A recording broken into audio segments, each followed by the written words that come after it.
I have a question for you, and I want you to really think about it. How much physical pain is an abstract idea actually worth? Wow, that's quite the opener.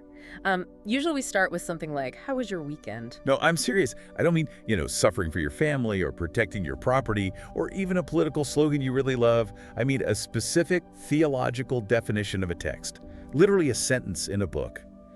Would you be willing to lose your job for it? Probably not. Right. Would you Oh. go to prison? Would you let someone strip you to the waist and flog you until you passed out just to avoid saying, okay, fine, the book was created?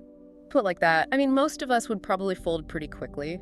We value our comfort, but the figures in the stack of sources we're covering today, they were built differently. Differently is an understatement. Welcome back to the Deep Dive. Today we are looking at a theme I'm calling the architecture of belief. It's a massive topic. It really is. We have a fascinating stack of sources for you today. We've got academic papers, historical biographies, some very spicy modern critiques, and deep theological forum discussions.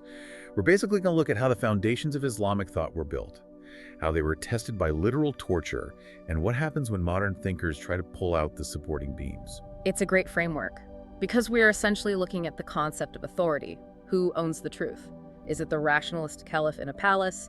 Is it the traditional scholar in a dungeon?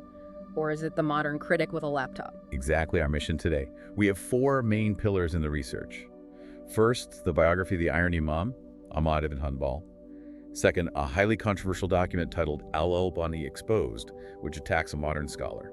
Third, some heavy theological papers on the nature of God, like does he have a face? Does he have a hand? Those get intense. Yeah, very. And finally, a paper on the clash between this ancient system and modern secularism. It sounds super eclectic, but there is a single red thread running through all of this, and that is the struggle to verify reality. Whether you are verifying a quote from a prophet or verifying the existence of a creator, the method matters.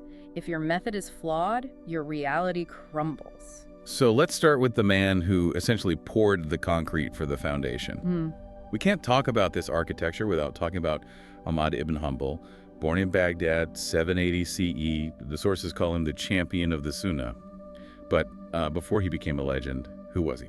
Well, you have to understand the vibe of Baghdad at this time. It was the absolute center of the world. You had Greek philosophy being translated, Persian administrative ideas, Indian mathematics. It was this crazy melting pot of new ideas.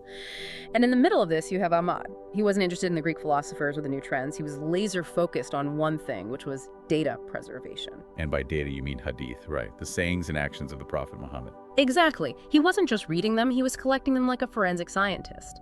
The sources say he memorized thousands upon thousands of narrations. But his superpower wasn't just his memory, it was his criticism. He had this rigorous filter for truth. This is the Adl and Dabit standard mentioned in the notes. Can you break that down for us? Yeah, so imagine you're a reporter. To accept a piece of data, the source had to meet two criteria. First, they had to be adl, which means upright in character. Honest, religious, not known for lying or bad behavior. Second, they had to be dabit, meaning precise in memory. So just being a nice guy wasn't enough. Not at all. If you were the nicest guy in Baghdad but you were forgetful, rejected. Conversely, if you had a photographic memory but were known to lie or cheat in business, rejected. You needed both character and competence. It's basically background checking your witnesses before you let them take the stand. He was building a database of trusted sources. Precisely. And this rigid adherence to the text, to the untainted data, is exactly what put him on a collision course with the government. This is the event known as the Mina, or the Inquisition. This part of the history is wild to me. We usually think of Inquisitions as a European church thing, Galileo and all that. But here we have an Islamic caliphate torturing a scholar because he wouldn't agree with their theology. Right. The caliph at the time, Al-Mamun, was a rationalist. He loved philosophy, and he adopted a view from the Mutazilite school that said the Quran was created, meaning God made it, like he made a tree or a camel or a mountain. Okay, pause here. I need you to unpack this. Because to a modern listener, created versus uncreated sounds like the ultimate hair splitting. Why on earth was this worth going to prison for? Why didn't Ahmad just say, sure, whatever you say, Caliph, and go home? I know, it sounds subtle, but the implications are massive. Think of it this way. If I paint a picture, that painting is a created object. It's separate from me. You can critique it, you can change it, it can fade over time. It is subject to the laws of the physical world. Okay, I follow that. But my speech, My thoughts expressed in words that is an attribute of me. It is connected to my essence. Ahmad ibn Hanbal believed the Quran was the uncreated speech of God. If he admitted it was created, he was admitting it was just an object. And if it's an object, it can be changed. It can be interpreted away by human logic. Ah, I see. So for Ahmad, saying the Quran was created was basically stripping it of its divine authority. Exactly. He believed that if he conceded, he was allowing human reasons, specifically the caliph's reason, to stand over the text. So he absolutely refused. And the cost was incredibly high. The source details are brutal. He wasn't just canceled on social media. He was thrown in a dungeon for 2 years. And publicly flogged. The accounts describe him being whipped until he lost consciousness. They would literally poke him with swords to wake him up and ask him again, and he would just say, "Give me a proof from the book of Allah or the Sunnah, and I will accept it." He wouldn't bow to their logic, only to the text. There's that famous line the sources attribute to this era. The best form of jihad is to speak a word of truth in front of a tyrannical ruler. He really lived that. He did. And he won, ultimately. The Inquisition eventually failed because the public sided with Ahmad. He became a massive folk hero. The state couldn't break him, and eventually a later caliph had to end the Inquisition entirely. Speaking of folk heroes, there is this one story in the notes that I absolutely love. It's the baker story. It feels like a scene from a movie. It really humanizes him after all that intense torture talk. It's a beautiful anecdote. This is years later.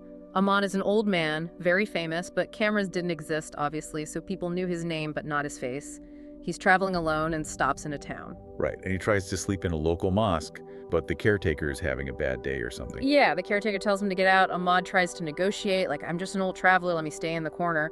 But the guy actually drags him out by his feet. Imagine dragging the most famous scholar in the world out by his feet and having no idea. Right. So Ahmad is literally lying in the street. A baker who owns a shop nearby sees this old man and takes pity on him. "Come sleep in my bakery," he says. So Ahmad is lying there trying to sleep, and he watches the baker working the dough. And the baker is constantly whispering. He's saying istighfar, right, asking for forgiveness. Over and over. "Knead the dough, forgive me, God. Put it in the oven, forgive me, God." It's a constant rhythm. Ahmad is really impressed. He asks the baker, "Have you seen any benefit from this constant prayer?" And the baker says yes. By Allah, every single prayer I have ever made has been answered immediately. Except for one. Ahmad gets curious. He asks, "What is that one prayer?" And the baker says, "I have prayed to see the face of the great Imam Ahmad ibn Hanbal." Oh man, that is the ultimate mic drop moment. Haha, yeah. Ahmad smiles and says, "Allah has not only answered your prayer, but he has dragged me to your doorstep." It's such a cool story because it shows that while he was this rigorous intellectual giant, the sources really paint him as a figure of immense spiritual power too. He was the Iron Imam, but he was also the guy sleeping on the floor of a bakery. And that spiritual power came from his methodology. He built a fortress around the texts, which brings us to our next source and a massive jump in time. Right. We're fast forwarding from the 9th century all the way to the 20th century. We're looking at a document titled Al-Albani Exposed. And the vibe here is, well, it's aggressive. To put it mildly, we are moving from the Iron Imam who preserved the texts to Nasiruddin al-Albani, a modern scholar who wanted to reevaluate them.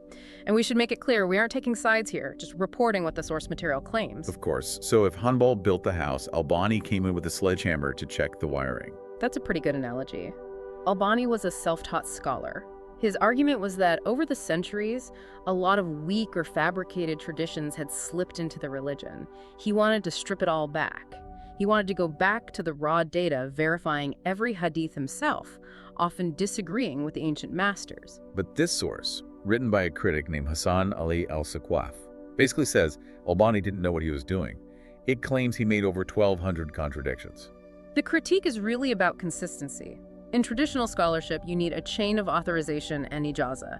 You study with a master who studied with a master all the way back to the beginning.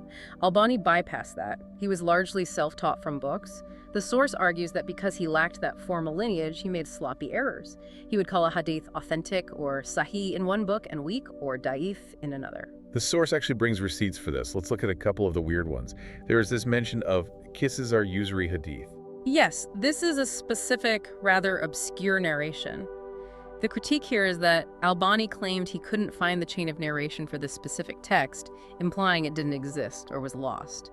But the critic points out, hey, It's right there in the works of Ibn Taymiyyah, who is ironically a scholar Albani greatly admired. So it's a competence check.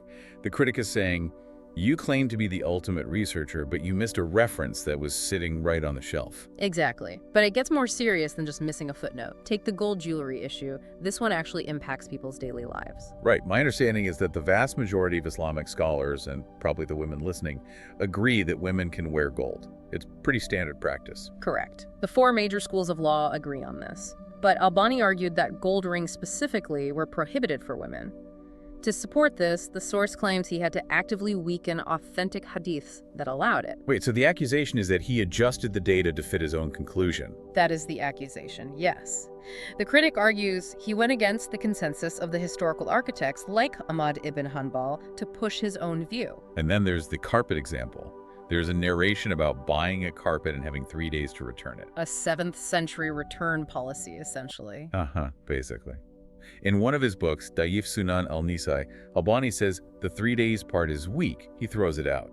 But in another book, Sahih al-Jami, he approves it. And that is where so what comes in. The critic's point is this. If you are the guy telling everyone this is the truth and everyone else is wrong, you can't flip-flop. It destabilizes the religion.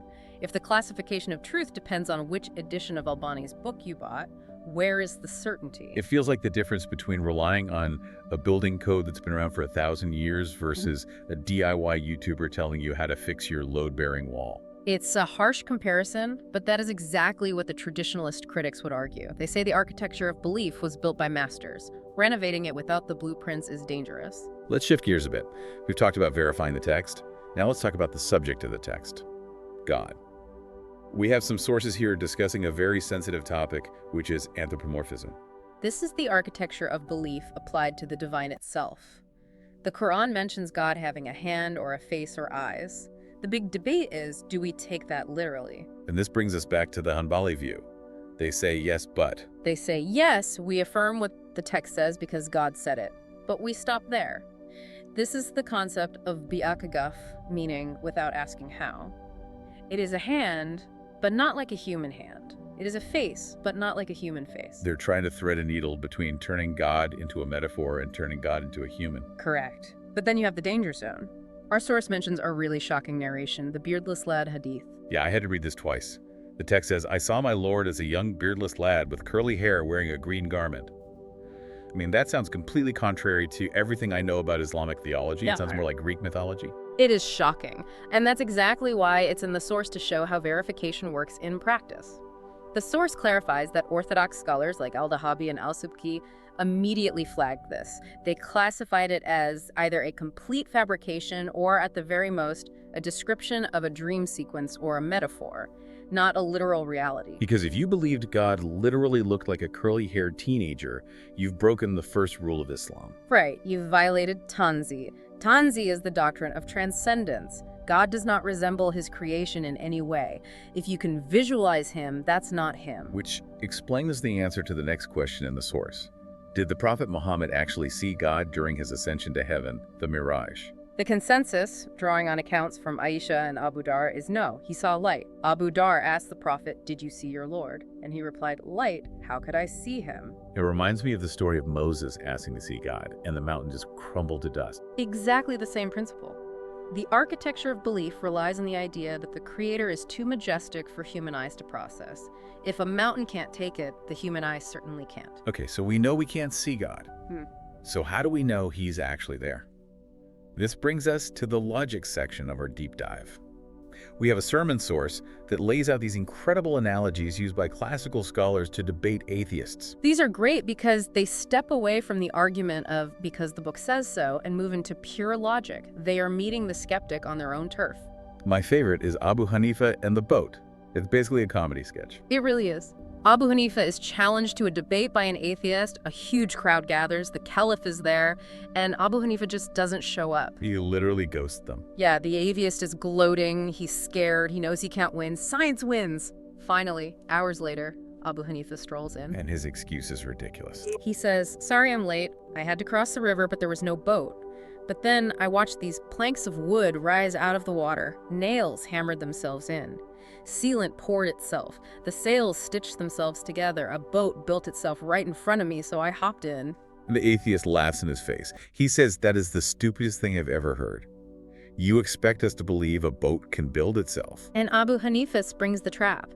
He says, if a simple wooden boat cannot build itself, how can this entire universe, the stars, the planet, the complexity of the human eye, have come into existence without a creator? Is the argument from design, but delivered with a punchline. He forced the guy to admit that design requires a designer. Then you have Imam Ahmad, our Iron Imam, with the egg analogy. This one is much more poetic. It is. He describes an egg as a fortress. No doors, no windows. Sealed tight, glowing like silver and gold. It looks like an inanimate object, yet from inside the sealed fortress, a living, seeing, hearing creature breaks out. He argues that this transformation requires a designer. It can't just happen by accident. And finally, Imam Shafi and the mulberry leaf. This one is all about input and output. It's a scientific observation, really. He notes that a single mulberry leaf has one taste, one texture. But if a worm eats it, it produces silk. If a bee eats it, it produces honey. If a deer eats it, it produces musk. Identical input, completely different, highly complex outputs. Shafi argues that blind nature would produce the same result every time. The fact that the same leaf creates three fundamentally different beneficial substances, silk, honey, musk, is proof of an intelligence guiding the process. These arguments establish the confidence of the believer. It builds the house. But now we have to take this architecture, the text, theology, the logic, and drop it into the modern world. We have a source here titled Investigating and Criticizing Secularism. This is where the friction creates sparks. We've been discussing a worldview where God is central to absolutely everything. Secularism, as defined in the source, is the separation of religion from public life. It says, keep your religion in your heart, keep it in your mosque, but leave it out of politics. The source traces this back to the West, specifically the Treaty of Westphalia in 1648. It argues that Europe separated church and state because the church was corrupt, and the Bible didn't have a specific legal code for running a government. Again, just reporting the source's claims here. Right, it was a pragmatic solution to the religious wars in Europe, but the source argues that Islam is fundamentally different. It says you can't copy-paste the European solution onto Islam because Islam is an inherently political and social system. It has Sharia, which is law, it has the judiciary, it has governance. So the argument is that if you separate Islam from politics, you aren't just modernizing it, you are dismantling it. The source calls worldly life the constructive agent for the afterlife. That's a key phrase. Constructive agent, what does that mean practically? It means that politics, economics, and social justice are not distractions from spirituality. They are the actual tools you use to get to heaven. If you throw away the tools, you can't build the house. The source argues that religion provides the moral framework for how a society treats the poor, how it handles war, how it handles trade. But here is the pushback I can hear from a modern listener. If you mix religion and politics, don't you just get tyranny? Don't you just get a dictator claiming he speaks for God? The source actually anticipates that argument. And interestingly, it brings up a Shia perspective here. It argues that yes, tyranny is a major risk. That is why, in the absence of an infallible imam, you need a faqih, a jurisprudent, to control the instruments of power. So rather than religion being the tool of the tyrant, the argument is that religion provides the checks and balances against the tyrant. Exactly.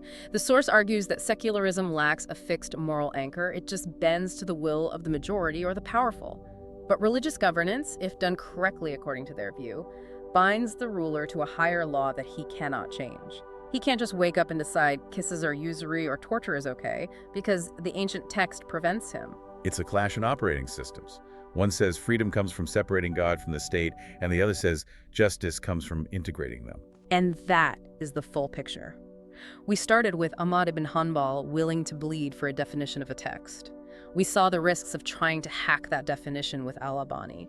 We looked at the logic of the boat and the egg to prove the creator.